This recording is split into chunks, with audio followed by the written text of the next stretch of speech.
Next gen astro நேயர்கள் அனைவருக்கும் ஜோதிடர் ஜெய தமிழ்ச்செல்வனின் அன்பு வணக்கங்கள். இப்போ நம்ம டிசம்பர் மாத பலன்கள், பொது பலன்கள் பார்ப்போம். டிசம்பர் மாதத்தில் சூரியன் விருச்சகத்தில் 15 நாளும் தனுசில் ஒரு 15 நாளும் இருப்பார். அதே மாதிரி செவ்வாய் கடகத்தில் நீச்ச நிலையில் ஜூன் 7ஆம் தேதி வரைக்கும் கடகத்தில் தான் செவ்வாய் இருப்பார். அதே மாதிரி புதன் விருச்சகத்தில் வக்கரமாக 30 நாள் அங்கே தான் இருப்பார். வக்கரமாவார், திரும்ப நிவர்த்தி ஆவார். அந்த மாதிரி இதில் தான் விருச்சகத்தில் புதன் பகவான் இருப்பார். அதே மாதிரி சுக்கிரன் 2ஆம் தேதி டிசம்பர் 2ஆம் தேதி மகரத்துக்கு போவார். சுக்கிரன் டிசம்பர் 2ஆம் தேதி மகரத்துக்கு போவார். 28-30 நாள் அங்கே தான் இருப்பார் சுக்கிரன். அதுக்கப்புறம் குரு பகவான் ரிஷபத்தில் 22 டிகிரியில் இருக்கார். அதே மாதிரி சனி பகவான் கும்பத்தில் 18 டிகிரியில் இருக்கிறாரு. ராகு பகவான் மீனத்தில் 9 டிகிரிலையும், கேது பகவான் கன்னியில் 9 டிகிரிலையும் இருக்கிறாங்க. இதுதான் சஞ்சார நிலை. அதாவது இந்த மாதம் கிரக அமைப்புகள் இதுதான். இது இப்போ நம்ம சொல்கிறது பொது பலன் தான். இது 20-25% தான் உண்மையாக இருக்கும். அதாவது உண்மையாக இருக்குன்னா மீதி 70-85% ஜனனகால ஜாதகம் அடிப்படையில் கரெக்டாக பொருந்தி வரும். இப்போ ஜனன ஜாதகத்தில் ஒரு அமைப்பு நல்லா இருக்கணும் அப்படின்ற அமைப்பு இதுலேயும் கோச்சார ரீதியாக நல்லா இருக்கும்போதும் ரெண்டும் நல்லா இருக்கணுன்ற வரும்போது மட்டும்தான் உங்களுக்கு முழு பலன் கிடைக்கும். இப்போ ராசி இப்போ கோச்சாரத்தில் அமைப்பு சரியில்லை அப்படின்னா பயப்பட தேவையில்லை. ஜனன ஜாதகத்தில் அமைப்பு சரியில்லாத பட்சத்தில் தான் இதுலேயும் சரியில்லை அதுலேயும் சரியில்லைன்ற போது மட்டும்தான் உங்களுக்கு பாதிப்பை ஏற்படுத்தும். மற்றபடி நீங்கள் எதுவும் பயப்பட தேவையில்லை. ஜனனகால ஜாதகம் தான் 80% முதல் 90% ஜனன ஜாதகம் தான் பேசும். இப்போ நம்மக்கிட்ட உண்மைத்தன்மைகள் இருக்கிறதுனால எல்லாருமே நம்மக்கிட்ட வரீங்க. நான் ஒரு நாளைக்கு 10 பேருக்கு மட்டும்தான் பலன் சொல்கிறதுக்கு என்னால் முடியுது. அதனால் தவறாக நினச்சிக்காதீங்க. கடந்த காலத்தில் அதாவது நம்மக்கிட்ட வந்தோம்னா கடந்த காலத்தை பற்றி கரெக்டாக சொல்லிவிட்டு இப்போ நிகழ்காலம் என்ன நடந்துக்கிட்டு இருக்குது அதையும் சொல்லிவிட்டு நாளைய நிகழ்காலம் எப்படி இருக்க போகுதுன்னு துல்லியமாக சொல்லிடுவோம். சரியா? இது நீங்கள் ஜனனகால அடிப்படையில் தான் அது கரெக்டாக இருக்கும். நீங்கள் கான்டாக்ட் பண்ணால் நம்ம நம்பரை கான்டாக்ட் பண்ணுங்க. துலாம் ராசி நேயர்கள் அனைவருக்கும் ஜோதிடர் ஜெய தமிழ்ச்செல்வனின் அன்பு வணக்கங்கள். உங்கள் ராசிநாதன் சுக்கிரன்னாலே சொகுசு, ஆடம்பரம், அந்த மாதிரி எப்பயுமே கஷ்டமே படக்கூடாது, அது எப்படியாக இருந்தாலும் சரி அப்படின்ற மாதிரி அமைப்புகளை கொண்ட துலாம் ராசிக்காரங்க இப்போ உங்கள் ராசிக்கு 4ஆம் இடத்துல சுக்கிரன் இருக்கிறாரு, மகரத்தில் இருக்கிறாரு. 4ஆம் இடம் சனியோட வீடுனால அவர் அதிநட்பு வீடுன்னு சொல்லுவோம். சுக்கிரனுக்கு மகரம் சரராசி அதிநட்பு வீடுன்னு சொல்லுவோம். சனியோட சரராசி அதிநட்பு. இதனால் என்னென்னா செவ்வாயோட பார்வை இருக்கிறதுனால செவ்வாய் சுக்கிரனை அந்தளவுக்கு பாதிப்புகளை ஏற்படுத்தாது. உங்களோட அந்தஸ்து, கௌரவம், மதிப்பு, மரியாதை எல்லாமே நல்லா இருக்கக்கூடிய அற்புதமான காலகட்டங்கள் தான். இன்னொன்று குருவோட பார்வையும் சுக்கிரனுக்கு இருக்குது. இன்னொன்று ரெண்டாம் இடத்துக்கு குருவோட பார்வையும் இருக்குது. ஏன்னா சூரியன் புதன் இருக்கிறாங்க. குருவோட பார்வையும் இருக்கிறதுனால தனவரவு நல்லா இருக்கும். கொடுத்த வாக்கை காப்பாற்றக்கூடிய சூழல்கள்லாம் உங்களுக்கு நல்லா இருக்கும்.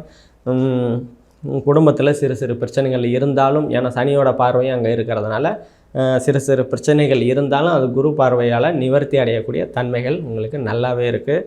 அதே மாதிரி 3ஆம் இடத்துல சூரிய பகவான் ஒரு 15 நாள் கழித்து 3ஆம் இடத்துக்கு போவார்.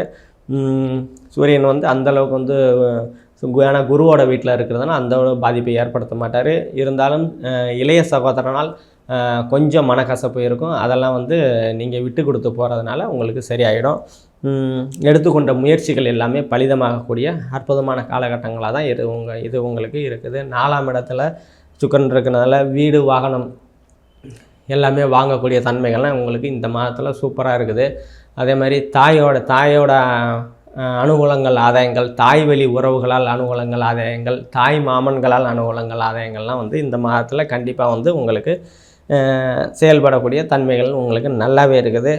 அதே மாதிரி 5ஆம் இடத்துல சனி பகவான் இருக்கிறதுனால குழந்தைகள் மீது கொஞ்சம் கவனமும் செலுத்துறது நல்லது.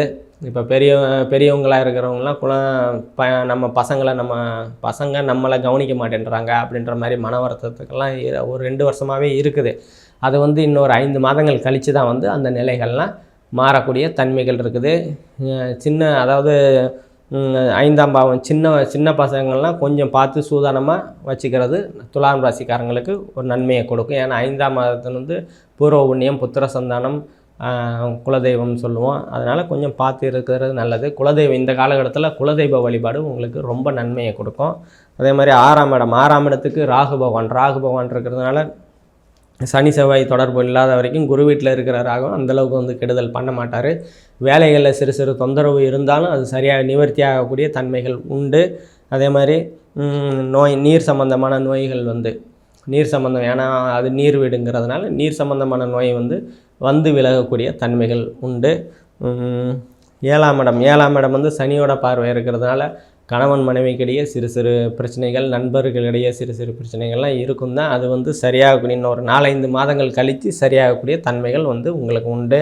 அதே மாதிரி 8ஆம் இடத்துல குரு பகவான் இருக்கிறதுனால திடீர் பணவரவு கண்டிப்பாக உங்களுக்கு கிடைக்கும். நீங்கள் எதிர்பாராத பணவரவெல்லாம் கண்டிப்பாக கிடைக்கும். அதே மாதிரி ரொம்ப நாளாக வரன் தேடிக்கிட்டு இருக்கிறோம் அப்படின்ட்டுருக்கிறவங்களாம் இந்த காலகட்டத்தில் கண்டிப்பாக அந்த தடைகள்லாம் நீங்கி வரன்கள் அமையக்கூடிய ஒரு அற்புதமான சூழல்கள் உங்களுக்கு நல்லாவே இருக்குது.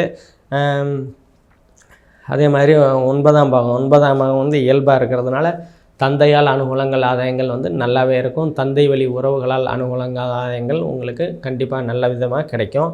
அதே மாதிரி 10ஆம் இடத்துல செவ்வாய் நீச்சம் தான் இருந்தால், கடகத்தில் நீச்சம் தான் இருந்தாலும் 10ஆம் இடத்துல செவ்வாய் இருக்கிறது ஒரு தனி பவர். அதனால் சகோதர வழியில் அனுகூலங்கள், ஆதாயங்கள் உங்களுக்கு நல்லாவே இருக்கும். அதே மாதிரி வெப்பம் சம்பந்தமான அனுகூலங்கள், ஆதாயங்கள், அதாவது வெப்பம் சார்ந்து தொழில் பண்ணிக்கிட்டு இருக்கிறீங்க அப்படி, இப்போ கேட்ரிங் வச்சு நடத்திக்கிட்டு இருக்கீங்க, இல்லை ஹோட்டல் தொழில், இந்த மாதிரி வெப்பம் தொழிலாக வச்சு பண்ணிக்கிட்டு இருக்கிறவங்க துலாம் ராசிக்காரங்கள்லாம் கண்டிப்பாக இந்த காலகட்டத்தில் ஒரு நல்ல பலன் உங்களுக்கு கிடைக்கும். அதே மாதிரி 11ஆம் இடத்துக்கு சனியோட பார்வை இருக்கிறதுனால லாபங்கள் ஒரு 100 ரூபா வர வேண்டிய இடத்துல 70 ரூபா 80 ரூபா வரும்.